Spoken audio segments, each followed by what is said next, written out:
why evil exists. Evil is not something people like to think about, but it's something every single one of us has seen, whether in the news, in our neighborhoods, or even in our own homes. Murder, betrayal, abuse, cruelty.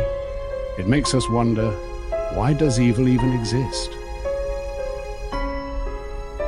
The Bible doesn't shy away from this question. In fact, it gives us a disturbing but realistic answer. I once heard a story about a man named Daniel. He lived in a quiet suburban neighborhood, married, father of two, well liked by his co-workers. On the surface, he was everything a good man should be. But his wife would later tell reporters that behind closed doors, something about him felt wrong. His temper was short. He grew more controlling. He spent hours locked away in the basement, alone, muttering to himself. And then one night, Daniel snapped. He murdered his own family in their sleep, then calmly drove to work the next morning as if nothing had happened. When police questioned him, they said he showed no emotion, no regret, no sorrow. He simply said, "Something inside me told me to do it." That statement, "something inside me," is terrifying, because it echoes what the Bible already told us. The heart is deceitful above all things and desperately wicked. Who can know it? Jeremiah 17:9. Evil didn't just come knocking at Daniel's door. It came from within him, a seed of darkness that grew quietly, unnoticed, until it consumed him completely. And while that story may seem extreme, it reflects something we all know but don't like to admit. Evil is closer than we think. It's in the drunk driver who kills an innocent family, the jealous friend who betrays you, the stranger who stalks a woman walking home late at night.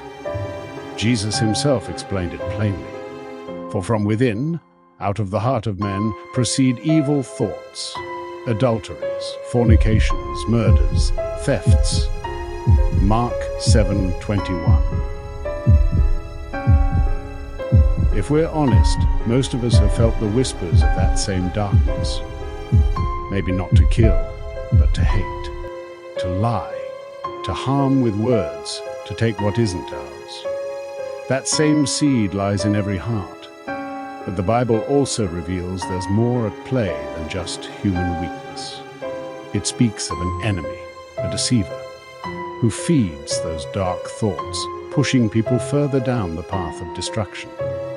Be sober, be vigilant, because your adversary the devil, as a roaring lion, walketh about, seeking whom he may devour.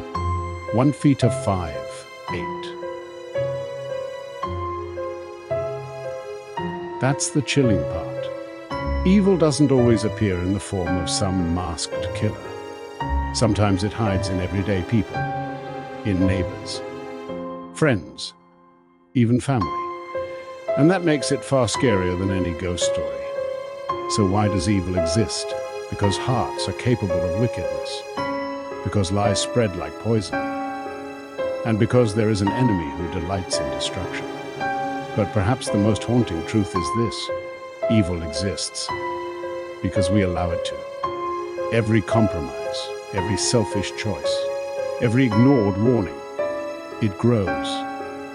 And sometimes, as in Daniel's story, it destroys everything in its path.